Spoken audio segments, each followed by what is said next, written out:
Shalom saudara yang dikasihi Tuhan, selamat pagi, senang dan bahagia rasanya karena masih tetap dapat menyapa saudara di pagi yang indah ini. Doa dan harapan saya bahwa saudara semua dalam keadaan sehat, dalam keadaan baik, penuh sukacita diberkati Tuhan untuk sepanjang hari ini. Sebelum memulai renungan kita ini saudara, saya ingin mengajak saudara terlebih dahulu berdoa. Mari saudara kita berdoa.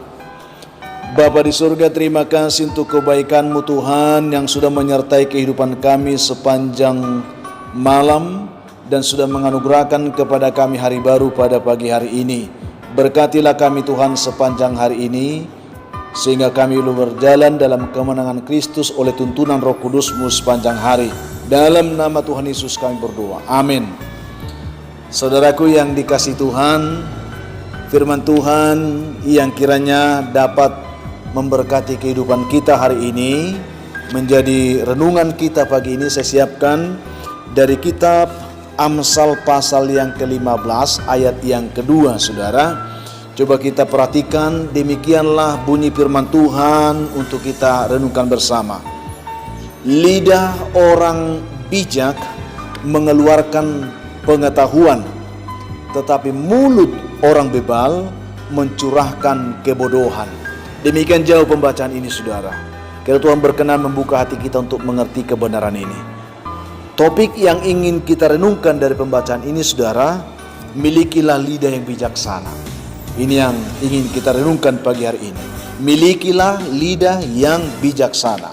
Saudaraku yang dikasihi Tuhan Yesus Kristus, konon ada seorang perempuan kulit putih yang sedang mengajak anaknya naik angkutan umum yang dikemudikan oleh seorang pria kulit hitam. Lalu ketika mereka naik ke angkutan ini saudara, anak itu memang baru pertama kali melihat orang kulit hitam, sehingga ia pada saat itu sangat ketakutan saudara. Lalu berkata kepada ibunya, "Bu, apakah orang ini penjahat?" Katanya kepada orang berkulit hitam itu, "Apakah yang dilakukannya sehingga kulitnya begitu hitam?"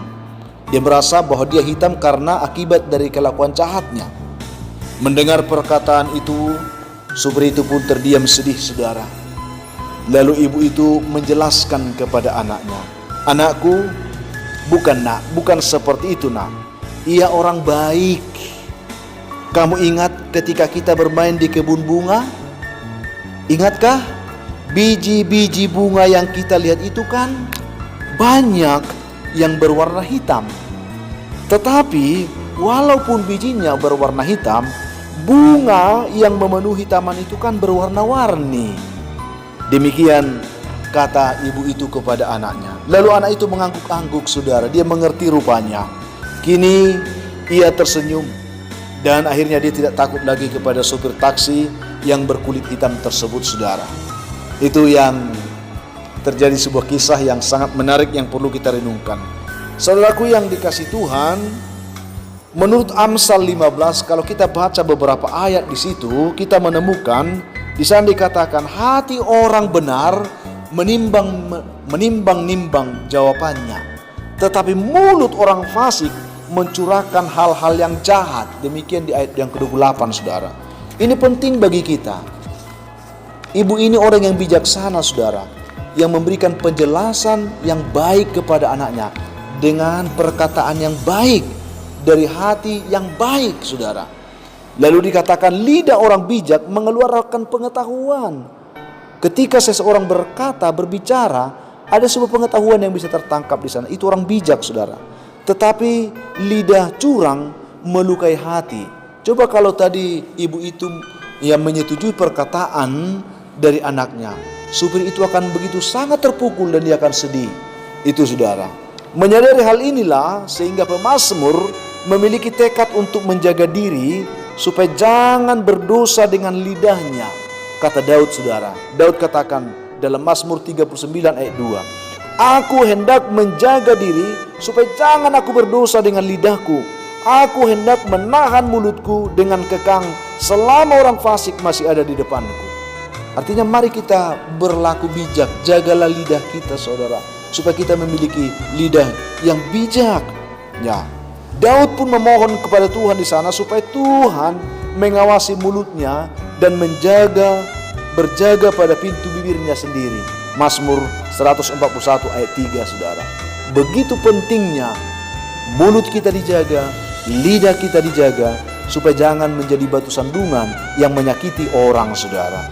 Saudara yang sangat dicintai Tuhan, kita tahu bahwa ada banyak orang yang selalu gemar menggunakan mulutnya untuk mengucapkan kata-kata yang melemahkan, kata-kata yang menghancurkan, kata-kata yang membuat orang, saudara, kecewa, putus asa dan seterusnya. Setiap dia berbicara, dari mulutnya selalu keluar silet, pisau atau golok, yaitu perkataan yang menyayat, perkataan yang menyakiti, perkataan yang melukai dan memedihkan perasaan orang lain yang mendengar perkataannya. Jika itu yang kita lakukan, kita sama dengan orang bodoh, saudara. Kita bukan orang bijak. Dengan mendengarkan renungan kita pada pagi hari ini, saudara, baiklah kita bertobat. Kalau kita selama ini berperilaku seperti itu, pagi hari ini dengan kebenaran ini, dengan renungan ini, Tuhan mau supaya kita bertobat, saudara. Mari kita selalu menggunakan mulut kita secara bijak, sehingga setiap perkataan, bahkan jawaban ataupun penjelasan kita selalu dapat membangun, ya, selalu dapat menguatkan orang yang mendengarnya, dan dapat menenangkan serta menyejukkan suasana bagi semua orang yang ada di sekitar kita. Itu yang diharapkan, saudara. Ingat, saudaraku, mulut yang dikendalikan Tuhan itu pasti akan selalu mampu mengeluarkan perkataan yang memberkati orang lain, bukan menyusahkan orang lain. Apakah mulut kita sudah diberkati Tuhan? Lihatlah, apakah perkataan memberkati orang atau justru menyusahkan orang? Pagi hari ini, jagalah mulutmu, jaga lidahmu, supaya setiap perkataan kita perkataan yang membangun, meneguhkan orang, akhirnya orang memuliakan Tuhan lewat kehidupan kita. Sebelum saudara mengakhiri renungan ini, saya tidak tahu bagaimana keadaan saudara selama ini dengan perkataan-perkataan saudara. Saya tidak tahu, tetapi saya rindu, saudara, dengan kebenaran ini kita berubah. Itu yang penting. Untuk itu mari kita mohon kekuatan Tuhan, supaya Tuhan mampukan kita melakukan kebenaran ini. Kita berdoa, saudara. Bapa di surga, terima kasih untuk kebaikan-Mu yang menyapa kami lewat renungan firman Tuhan yang kami terima pagi ini. Berkatilah setiap kami, umat-Mu mendengarkan renungan ini, berkati mereka. Yang lemah kuatkan, yang sakit pulihkan, sembuhkan, yang sedang bergumul atas kehidupan ini, Tuhan berikan mereka pertolongan. Bahkan berdoa untuk setiap perilaku kehidupan kami dengan kata-kata kami selama ini yang tidak diberkenan kepada Tuhan. Ampuni, kuduskan kami semuanya. Tuhan, hamba berdoa untuk anak-anak kami yang sekolah, beri mereka hikmat, pengetahuan, kepintaran walaupun sedang belajar di rumah. Yang mencari pekerjaan, Tuhan berkati, buka lapangan pekerjaan bagi mereka. Yang sedang bergumul untuk mencari jodoh, tetap kami doakan, berkati mereka, Tuhan. Hamba juga berdoa untuk beberapa keluarga yang mengharapkan keturunan. Dengan pertolongan Tuhan, izinkan mereka boleh menikmati sukacita itu, Tuhan.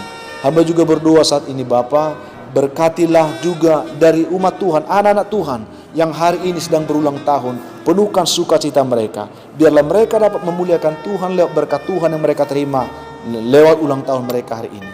Ini doa kami, Tuhan. Seberapa banyak umat yang merindukan pertolongan Tuhan, berkatilah mereka. Dalam nama Tuhan Yesus kami berdoa. Amin. Saudaraku yang dikasihi Tuhan, akhirnya tetaplah semangat, jadilah kuat, saudara, bersukacita senantiasa dalam Tuhan. Kalau saudara mempunyai beban pergumulan hidup yang berat dan saudara rindu didoakan, hubungi kami, saudara, di nomor telepon yang tertera layar saudara. Kami siap membantu mendukung saudara dalam doa. Akhirnya saya Pendeta Linti Dongoran, Pendeta GKP Jemaat Khusus Horisan Medan, menyampaikan sampai jumpa di kesempatan yang lain, saudara. Tuhan memberkati saudara. Shalom.